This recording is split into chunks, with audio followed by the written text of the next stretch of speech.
Bueno, muy buenas tardes. A nosotros nos corresponde el tema de derechos de propiedad intelectual. Mi grupo está conformado por Sergio Ruiz, Paola Catalina Jaramillo, Juliana Pineda Hernández y quien les habla, Paola Andrea Mosquera. Antes de comenzar a hablar acerca del tema de derechos de propiedad intelectual, podemos iniciar diciendo que después de la privacidad, el aspecto ético, social y político más controversial es este tema, el tema relacionado con derechos de propiedad intelectual. Dentro del comercio electrónico es uno de los derechos más, digamos que más vulnerados como tal. Este derecho de propiedad intelectual engloba todos los productos tangibles e intangibles de la mente humana, ¿cierto? Básicamente el derecho de propiedad intelectual nos induce, o como un ejemplo que nos establece el capítulo, es si una persona crea un sitio de comercio electrónico, este le pertenece por completo y tiene los derechos exclusivos de usar esta propiedad en cualquier forma legal, precisamente porque es la misma persona es la que crea este tipo de obras y es de su pertenencia. Pero ¿qué pasa cuando una obra de esas quiere ser colocada en un medio digital? Digamos que ocurren varias acciones que pueden ser perjudiciales para la persona. En Internet, o la Internet tiene el potencial de cambiar el estado de las cosas una vez que las obras intelectuales se vuelven digitales. Es difícil controlarlas, ¿cierto? ¿Por qué? Porque ya es difícil controlar su acceso, su uso, su distribución y su reproducción. Porque ya las obras se encuentran en una vía Internet en donde miles y miles de personas tienen acceso directo a este tipo de información y puede que su acceso sea rápido, pero hagan un mal uso de esto y puedan distribuirlas y reproducirlas de manera exitosa, ¿cierto? Y no, digamos que sus fines no pueden ser los mejores. ¿Qué busca los derechos de propiedad intelectual? Busca controlar la propiedad intelectual de las personas en sus obras, controlar su acceso, controlar el uso, la distribución y la reproducción. También vemos que hoy en día los empresarios dentro de este tema de derechos de propiedad intelectual, gracias a la proliferación de la innovación, cuando hablamos de proliferación hacemos referencia a la reproducción en formas similares que se están dando de la innovación, los empresarios han olvidado, ¿cierto?, digamos, las patentes de una teoría o los métodos de negociación que se deben utilizar al momento de hablar de derechos de temas de propiedad intelectual. Es por eso que hoy en día vemos como la Internet ha tenido la libertad y ha demostrado el potencial que tiene para destruir los conceptos tradicionales de lo que llamamos o lo que anteriormente se conocía como las leyes de propiedad intelectual. Los medios digitales, como vemos en la diapositiva a continuación, los medios digitales difieren de los libros, periódicos y otros medios en cuanto a la facilidad de reproducción, transmisión y alteración. Es difícil clasificar un trabajo de software, por eso es tan fácil robarlo, ¿cierto? Hoy veo los libros e incluso la música, porque son reproducciones compactas y es difícil de establecer que son únicas, ¿cierto? Que pertenecen a una sola persona. Por eso es que es tan fácil que hoy en día en Internet se pueda robar de una manera rápida la información e incluso la música. Un ejemplo muy fácil que nosotros vemos es que hay muchas páginas o muchos programas o muchos accesos en donde nosotros podemos ingresar y nos ofrecen un servicio de música totalmente gratuito, sin respetar algo que es muy importante, que son los derechos del autor que tiene la persona que creó la obra. Más adelante veremos algo acerca de relacionado con los temas de derecho de autor. Con el uso generalizado del Internet se busca plantear algunos obstáculos a su distribución, tales como las copias de software, libros y artículos de revistas o películas. ¿Qué hacemos o qué busca el derecho de propiedad intelectual para restringir que haya uso indebido de estos tipos de artículos o libros? Busca que sean guardados en medios físicos, como papel, discos de computadora o cintas de video. Digamos que esta es la manera de restringir, ¿cierto? Porque ya están en medios físicos y no es tan fácil que una persona tenga acceso a un medio físico como tal. Ya que Internet permite que millones de personas realicen copias digitales perfectas de distintas obras, músicas, juegos o poemas, incluso artículos, ¿cierto? Lo que buscan es restringir eso, porque en Internet sí se puede hacer. Ya en medio físico para una persona es mucho más complicado, pero cuando tenemos un medio virtual es mucho más fácil. Distribuirla sin costos a cientos de millones de personas por la web, la información es muy fácil. Por eso es que hoy en día el derecho de propiedad intelectual es tan fuertemente infringido por muchas personas. Dentro del tema de derechos de propiedad intelectual vamos a ver un tema muy importante y son los tipos de protección de la propiedad intelectual. Dentro de los protección de la propiedad intelectual existen 3 tipos de protección de propiedad intelectual. El primero de ellos son los derechos de autor, el segundo son las patentes y el tercero son las marcas registradas. A continuación vamos entonces a especificar y a explicar cada uno de los tres tipos de protección de la protección intelectual para que podamos entender mucho más el concepto. El primero de ellos, como lo habíamos dicho anteriormente, es el derecho de autor. Acá planteamos, dice, el problema de las copias perfectas y el cifrado. En Estados Unidos, la ley de derechos de autor protege durante cierto tiempo las formas de expresión original, como los escritos. Entre ellos encontramos los libros, periódicos, notas de conferencia, el arte, la pintura, la fotografía, la música, las películas, las obras de teatro y programas de cómputo contra la copia de hechos por otros, porque sabemos que de lo que hablamos, de esas que hablamos nosotros anteriormente, las pinturas, la fotografía y la música y demás, como nos muestra la diapositiva, son hoy en día, digamos que documentos o herramientas que se encuentran en internet de manera mucho más fácil. Entonces, hay bastantes maneras de copiarlas muy rápido, y ahí es donde se infringe lo que hablamos anteriormente de los derechos de autor, como lo decíamos anteriormente con lo del tema de la música. Nos ofrecen música de manera gratuita, pero esas páginas o esas plataformas en donde nosotros descargamos ese tipo de música gratis, entre comillas, no está respetando el derecho de autor de la persona quien lo creó o de a quien pertenece la obra, ¿cierto? El derecho de autor no protege las ideas, solo su expresión en un medio tangible como papel, cintas o manuscritos. O sea, no vemos planteada qué idea tuvo en el momento la persona de crear su obra o su escrito o una película o una fotografía. No, lo que respetamos o lo que el derecho de autor respeta o protege son las expresiones, cómo lo expresamos en un papel, ¿cierto? Por eso hablamos de una ventaja y una desventaja, como lo vemos a continuación. La ventaja es que la protección de derechos de autor es muy clara. Protege contra el copiado de programas completos o de alguna de sus partes. Y la desventaja es que las ideas subyacen tras una obra que no se encuentra protegida solo su expresión. O sea, mi idea es interna. La persona tiene la idea en su cabeza, pero nadie más la conoce. ¿Cómo hace para que el derecho de autor proteja su obra? Cuando usted la expresa, como lo decía a continuación, en un papel, una cinta o un manuscrito, ¿cierto? Dentro del tema de derechos de propiedad intelectual encontramos algo muy importante que se llama la doctrina del uso justo. Esa doctrina del uso justo básicamente establece que hoy en día sabemos que el derecho de autor no es absoluto, ¿cierto? Existen situaciones en la que la observación sobre lo que hacen las personas o las personas o distinto tipo de personas hacen que sean dañinos. Esto inicia hoy en día con derechos como la libertad de expresión. O sea, la doctrina del uso justo en ciertas circunstancias permite que los maestros y escritores utilicen materiales fotocopiados sin permiso, ¿cierto? Dentro de lo establecido, podemos ver que la siguiente tabla muestra 5 factores que los tribunales de Estados Unidos consideran cuando evalúan lo que se constituye un uso justo. Dentro de los factores de uso justo encontramos 5 categorías importantes. La primera de ellas es el carácter del uso, la segunda es la naturaleza de la obra, la tercera es la cantidad usada de la obra, la cuarta es el efecto del uso en el mercado y la quinta es el contexto del uso.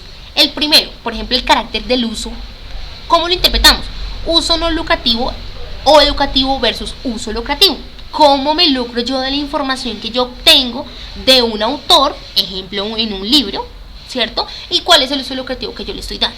La naturaleza de la obra dice que en la interpretación que las obras creativas tales como canciones o novelas reciben una protección mayor que las crónicas, como por ejemplo las noticias de los periódicos, ¿cierto? Entonces eso es lo que los tribunales de Estados Unidos analizan para saber si se está dando la doctrina del uso justo según lo establecido, ¿cierto? Dentro de la cantidad usada de la obra, como nos indica la diapositiva, se permite usar una estrofa de un poema o una página de un libro, pero no todo el poema, ¿cierto? Ni un capítulo de un libro completo, porque es que ahí ya se infringe lo que es el derecho de autor. Como lo vemos, por ejemplo, en Google en su tema de los libros, el libro de Google, que es el caso que refleja el capítulo 8, ellos hacen que ponen en la página de Google Books el libro como tal, una estrofa del libro, obviamente referenciada, pero no colocan todo el libro, ¿cierto? Colocan cierta parte que les puede servir a los maestros, digamos en un colegio, para brindar un material a sus estudiantes. El cuarto es el efecto del uso en el mercado. La interpretación nos dice lo siguiente: ¿el uso de productos originales perjudicará su rentabilidad comercial? ya ha afectado al producto en el mercado. Entonces sí tenemos que ver el efecto de ese uso que tiene en el mercado para también las personas que crean la obra, obviamente porque son las personas que se deben ver beneficiadas por el tipo de obra que se coloca y cómo las personas hacen un uso adecuado de esa información. Por eso se llama la doctrina del uso justo. Y la quinta habla del contexto del uso. Ese contexto del uso digamos que dice que el uso no planeado de último minuto ocurrido en el salón de clases versus la infracción planeada, ¿cierto? Entonces de último minuto yo cojo todo el fragmento del libro, lo fotocopio y se lo entrego a mis estudiantes. No, hay que tener muy claro cómo se debe hacer básicamente la interpretación de una doctrina del uso justo para no violar el derecho de autor. Un tema muy importante también, como lo hemos reflejado a continuación, dentro de los temas de derecho de propiedad intelectual, es la ley del milenio del derecho de autor digital, creada en el año de 1998. ¿Qué es esa ley del milenio? ¿Qué es esa ley del milenio del derecho de autor? Digamos que esa ley del milenio de autor es el primer intento importante de ajustar las leyes del derecho de autor a la era del Internet. Es el resultado de la confrontación de titulares del derecho de autor, editoriales, impresores de pinturas, disqueras y la industria fílmica con los proveedores de servicios de internet, porque esa información se va a colocar allí, los usuarios de materiales protegidos como bibliotecas, universidades y consumidores.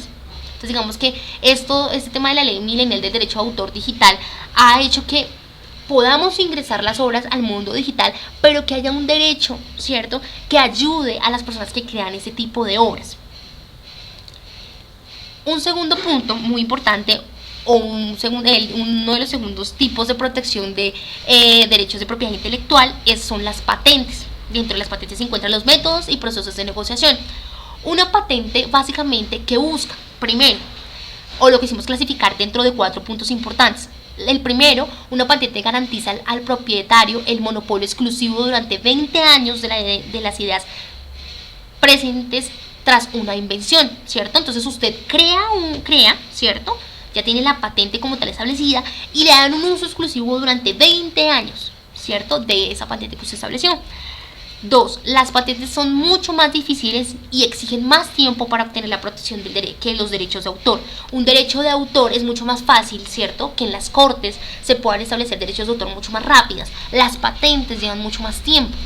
Como tercero, los patentes deben solicitarse de manera formal y su concesión es determinada por el analista de la oficina de las patentes, quienes se ajustan a una regla rigurosa. O sea, básicamente para obtener una patente no es así de simple, sino que eso trae un conducto que se debe seguir, unos analistas de oficina que deben determinar si las patentes son las correctas y quienes se ajustan a las reglas rigurosas, si se ajusta a la patente que usted está colocando o si realmente la patente no la van a aceptar. Los tribunales federales deciden cuándo son válidas las patentes y cuándo ocurre una infracción, ¿cierto?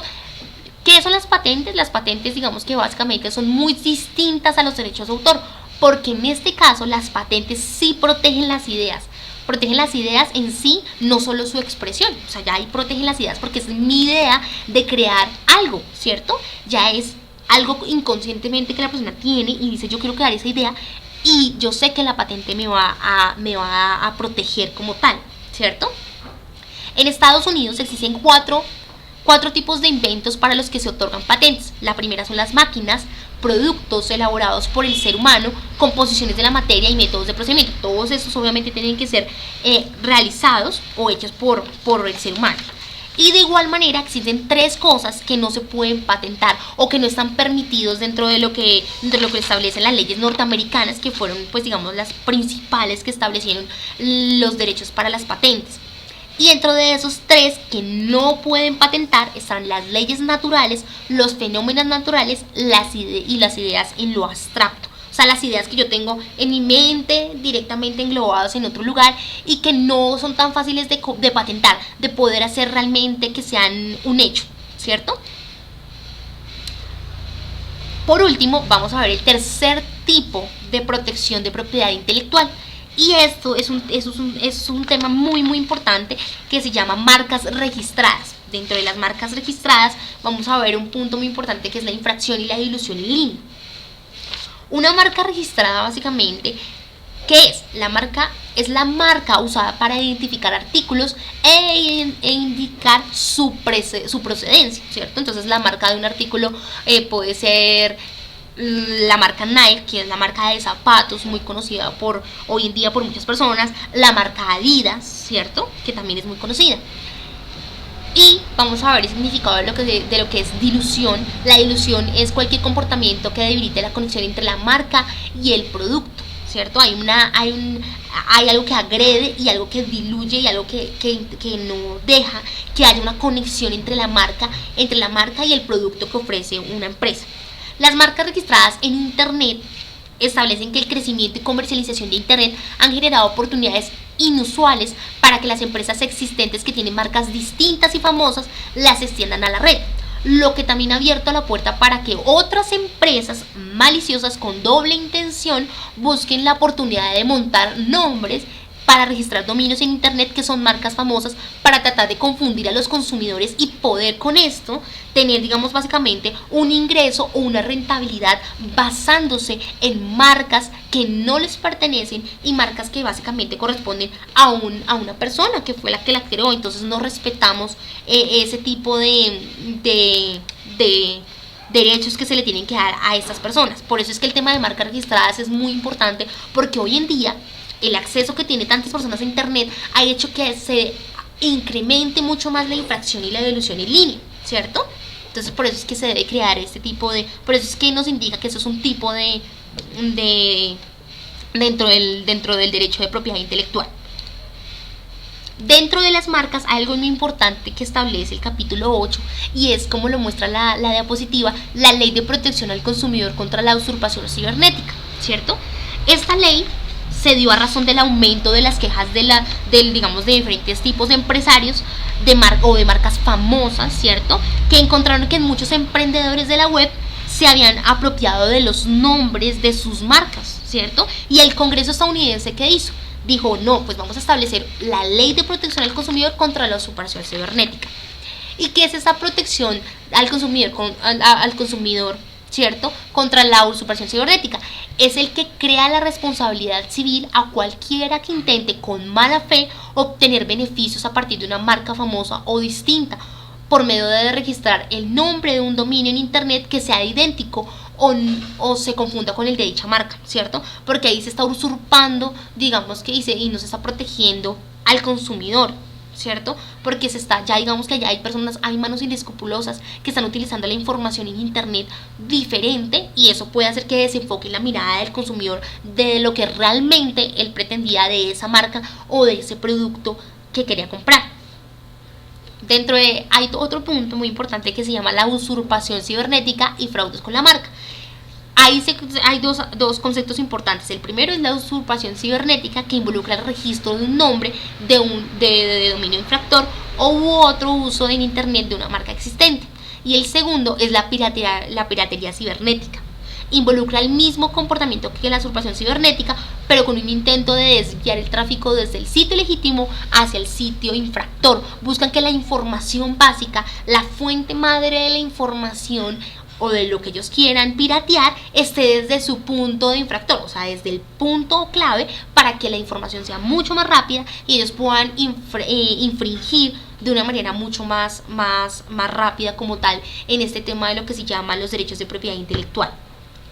A lo largo del transcurso del capítulo que nos establece y el tema que nos correspondió de protección intelectual, hallamos unas conclusiones, ¿cierto? Y para finalizar, sabemos que uno de los retos más importantes que debe tener en cuenta este capítulo es el equilibrar la protección de la propiedad con otros valores, ¿cierto?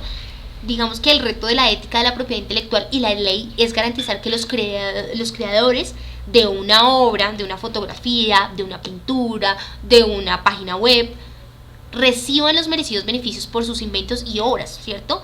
Al tiempo que posibilitan su difusión entre la mayor audiencia posible, ¿cierto? Lo que buscamos es que obviamente las personas conozcan mi producto, conozcan mi fotografía, conozcan mi obra, conozcan la música que yo creé o conozcan el texto que yo publiqué, el periódico que está en la página web, que lo conozcan, claro, que se difunda para que pues pueda ser comercializado de una manera mucho más rápida y pueda tener mayor demanda. Pero asimismo, pues obviamente que me den a mí los derechos merecidos por mi obra, ¿cierto? Y que me garanticen obviamente un derecho de propiedad intelectual para mí.